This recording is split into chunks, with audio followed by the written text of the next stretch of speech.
Hello, dear gardening friends. Welcome back to Seniors Living Garden. I'm so glad you're here today because I'm about to share something that might just change the way you think about gardening forever. What if I told you there's a vegetable you can plant just once and it will feed you year after year after year? No replanting, no fussing, and it practically takes care of itself. Sounds too good to be true, doesn't it? Well, stick around because today we're talking about the sunchoke, a perennial vegetable that's been hiding in plain sight, and I'm going to show you why it deserves a spot in every senior gardener's yard. Now, you might be wondering what on earth is a sunchoke? And that's a fair question because despite being a North American native, this plant has been somewhat forgotten in modern gardens. The sunchoke, also called a Jerusalem artichoke, is a perennial sunflower that produces delicious edible tubers underground. And here's the beautiful part. Those tubers are what we eat, and they taste absolutely wonderful. Let me clear up the name confusion right away. They're not from Jerusalem, and they're not artichokes. The Jerusalem part likely comes from the Italian word girasole, meaning sunflower. And they got the artichoke name because their flavor has a subtle similarity to artichoke hearts. But really, sunchokes have their own unique, nutty, slightly sweet taste.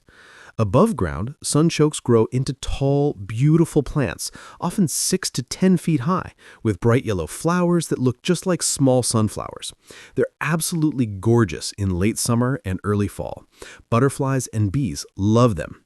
But the real treasure is below ground, where these knobby, ginger-looking tubers develop. And here's what makes them so special for us as gardeners. Once you plant them, they come back year after year. You literally plant once and harvest forever. Let me tell you why I think sunchokes are absolutely perfect for senior gardeners like us. First, they're incredibly low maintenance. As we get older, some of us find that bending, kneeling, and the constant upkeep of annual vegetables becomes challenging. Sunchokes ask very little of us. Once established, they grow happily with minimal care. No staking, no special fertilizing, no constant watering. They're tough, resilient plants. Second, they're forgiving. Forgot to water them during a dry spell? They'll survive. Not the best soil in your yard? They'll still grow. In fact, sunchokes are so hardy that they can grow in zones 3 through 9. That covers most of North America. They tolerate poor soil, drought, and even some shade, though they do best in full sun. Third, the harvest is easy on your back and knees. You simply dig up what you need when you need it. Unlike carrots or potatoes that need to be harvested all at once and stored, sunchokes can stay in the ground all winter long. The cold actually makes them sweeter. Just dig them up fresh whenever you want them. It's like having a root cellar right in your backyard. And finally, they multiply generously. From just a few tubers, you'll have more than enough to eat, share with friends and neighbors, and let the rest regrow for next year. It's the gift that keeps on giving. Now, let's talk about why sunchokes are so good for us, especially as we age. Sunchokes are packed with nutrition. They're an excellent source of iron, which many seniors need more of. They contain potassium, which is wonderful for heart health and blood pressure. They're also rich in thiamine and vitamin C, supporting our immune systems and overall vitality. But here's what really sets sunchokes apart. They're loaded with a special type of fiber called inulin.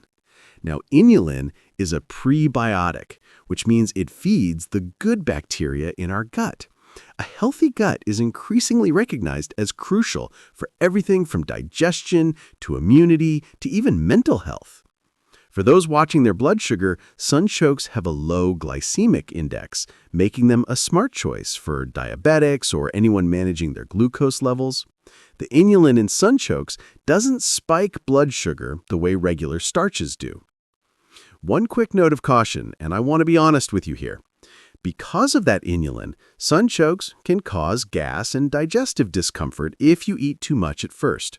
Start with small portions and let your body adjust. Your gut bacteria will adapt, and soon you'll be able to enjoy them freely. It's a small price to pay for such a nutritious vegetable. All right, let's get practical. How do you actually grow these wonderful plants? Planting sunchokes is remarkably simple. You'll want to start in early spring, around the same time you'd plant potatoes, roughly 2 to 3 weeks before your last frost date. First, choose your location carefully. Remember, sunchokes are perennial and they spread, so pick a spot where they can stay permanently. Many gardeners plant them along a fence line or at the back of a garden bed where their height won't shade other plants. They also make an excellent privacy screen during the growing season. The soil doesn't need to be perfect, but loose, well-draining soil will give you the best harvest. If you have heavy clay, consider adding some compost to improve drainage. To plant, simply place your tubers about 4 to 6 inches deep and space them about 12 to 18 inches apart. If you're planting in rows, keep the rows about 3 feet apart.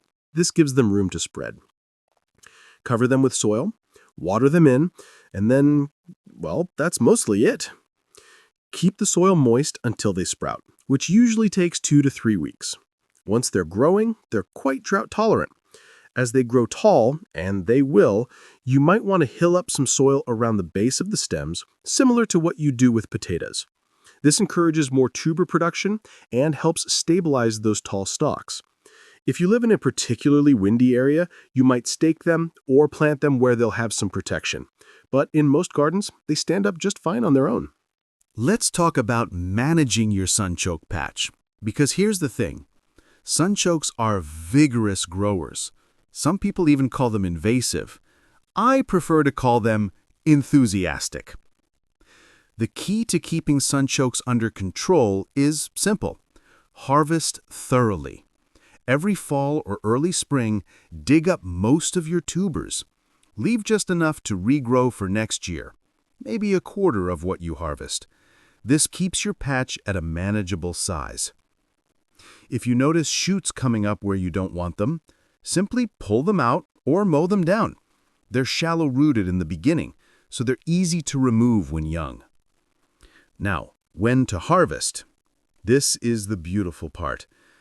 After the first frost kills back the foliage, usually in late fall, that's your signal.